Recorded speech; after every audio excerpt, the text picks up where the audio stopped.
So guys, we're going today to the court. This is the store. Put politician on the minimum wage and watch how fast things change. So we put all the politicians on the you record me? Yes. Yeah. Put politicians all of them on the minimum wage. And we will see how fast things are going to change. So so you attend the corrupt course where you have no right to speak, you know, and basically you have no rights pen and paper, you have no rights to use your voice, rights to express yourself. There was a program about that before. There was a program on TV about that before. About that, yeah? Yeah, they couldn't last. Yeah, CCJ one. Very good. Yeah. I was on hunger strike. Oh, very good. Yeah, 45 days for 70 months. Right. 70 months. That was the news. So it was basically was arrested for calling 112 and asking for help. Right. So nowadays it's a crime when you call 112. Yes. Somebody abuse you and they asking. They consider I call someone's name that I'm shouting in a public place. When you call someone names in public, Right. consider it's shouting in a public place. Go. I'm going to continue. I'll talk to you when you get out though. Today is the 17th of January. Today is 17th of January, 12 o'clock 37 minutes. And there you go. Paul Lennon is before the court.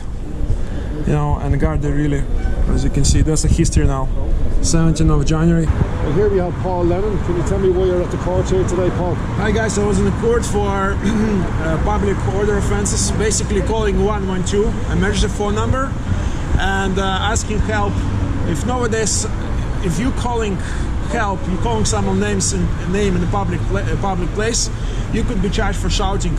You know, and another charge I was for calling emergency service, somebody who was abusive and aggressive and harassing and tried to provocate me to hit him and beat him.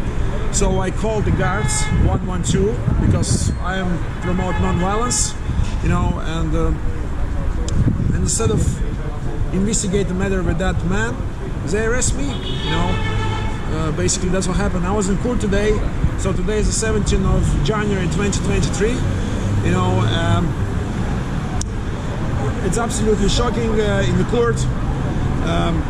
They're still playing games. 66 days passed since I was arrested, since 18th of November, and they still not disclose me the full evidence. I don't have any evidence in my possession. No CCTV cameras, no audio recording, no cameras from GPO or, you know, Cornwall Street or store station where I was brought, you know, and they give another 6 weeks to wait now for a court hearing, you know. Can I just say, this all started off when you were protesting on the streets of Dublin in relation to the homeless issues in this country. Yeah. The amount of people dying on the streets. It was, I was on a hunger strike. It was my 34th day on the hunger strike in Cornwall Street. I started on the day of 17th of October of elimination of poverty around the world. It was a symbolic day for human rights. And I started on my own with one tent, and then Linda was joining me. She's a woman, you know. She joined me after a few days and decided to support the hunger strike and 70 months of the hunger strike, you know, because we have more than 50,000 homeless people in Ireland, you know, and they're dying every day. The solution in the 21st century is not a house, not a apartment, not a warm bed, but a sleeping bag or a tent. It's a solution in 21st century. So, you know, it's absolutely disgraceful. And when the government able to, in a short period of time, to allocate and provide refugees, which I have no problem, but the government have fiduciary duty to provide affordable housing to their own people, which are under the constitution. And where is affordable housing? Today we have -4 degrees. You know, everything was frozen when I was scared today in the morning. You know, and you ask, so how many people are gonna die from hypertonia, from pneumonia? You know, it's absolutely shocking. So people start protesting in different places like East Wall, you know, Tala. You know, criminality rates increase as a result of homelessness. Landlords evicting a lot of people. You know, rents are highly expensive. People can't afford it. basically you look a slave working for the rent, you know. It's like there's an agenda in play. If you remember back to 2000, just the start of the pandemic, actually 2 months into the pandemic, President Higgins signed in an eviction bill to start evicting people, vulnerable families from their homes. As soon as the pandemic came to an end, you can actually see that taking place the length and breadth of the country. So the homeless issue is only going to get worse and worse and worse. So do you have any answers to that? Is there anything we can do as an individual or as a people to sort out these problems? Yeah, I believe that we need to start networking with each other, and connecting with different groups or on an individual basis, and try to be finding the things that unite us, not divide us, because there's so much division between the groups. People love to accuse each other to be undercover cop or guard the cooperator, or control opposition or whatever. It needs to be stopped. It needs to be stopped. We need to find common grounds at specific dates and try to work together to make changes. Because we have people with disability. We have more than 2,000 people with disability are homeless. It's official figure. I don't even know. It's probably more than it's an official figure. We have in County Westmeath we have 2,000 homeless people. And if you multiply 26 county by 2,000, it's at least we have 52,000. The government tried to represent us that we have only around 11,000 homeless. There is no way there's 11,000 homeless in the entire island. And you ask yourself a question, who make the statistic? When you try to inquire who make the statistic, you're not able to find the source of the statistic. How they calculate this 11,000? I believe it's more than 100,000 homeless people, because in Dublin... Very possibly, yeah. Yeah, more. It's hiding homelessness we have.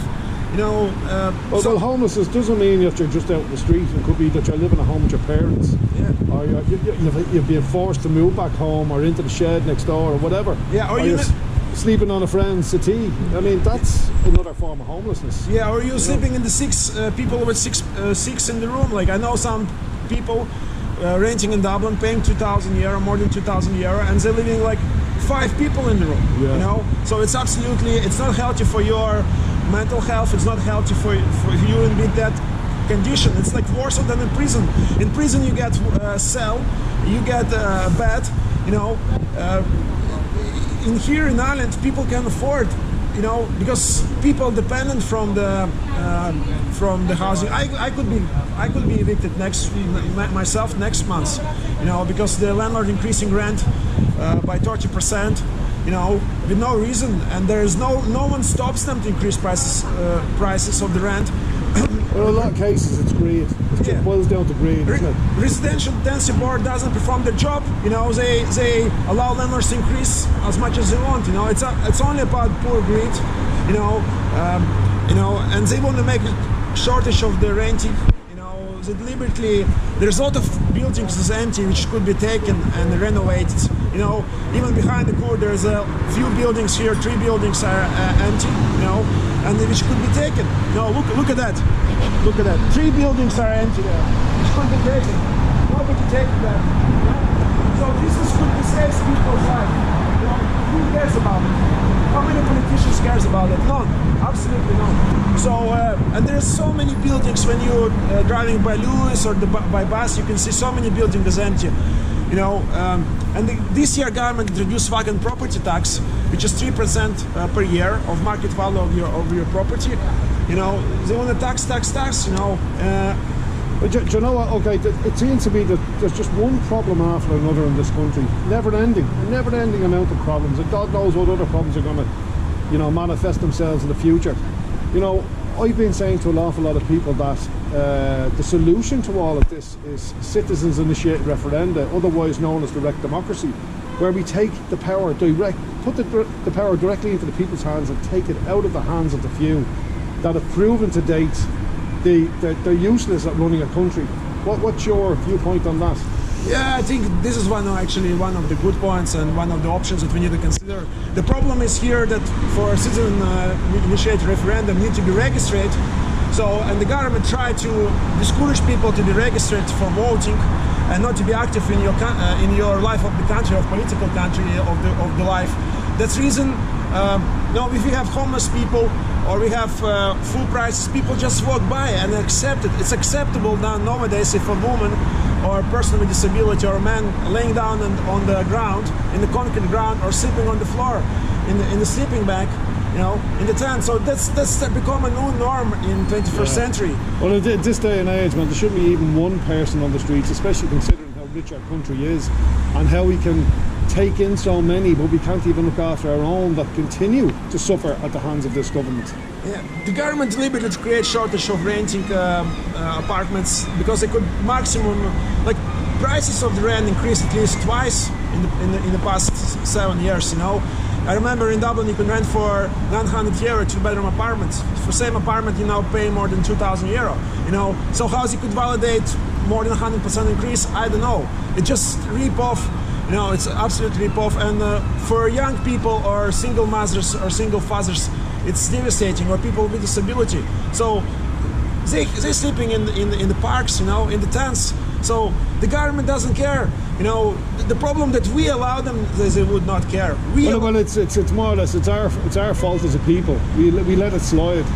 When there was even one person homeless on the street, it should have been something done about that particular person. But it's like these things are going to continue to spiral out of control unless the people come up with a solution. Personally, for me, it is direct democracy. Yeah. I mean, I can't see another way out of this. Yeah. But people need to start become active, not sitting at home and complaining in the keyboard warrior, or this, or armchair critic, or this is bad, I couldn't do it. You need to be active. You need to start. Take action. Try to connect with community. Try to connect with different groups of people. And start working together to make changes. Because other way, it's not going to work. We need to find things that unite us, not divide us. That's great. Fair play to Paul. Okay, thanks very much.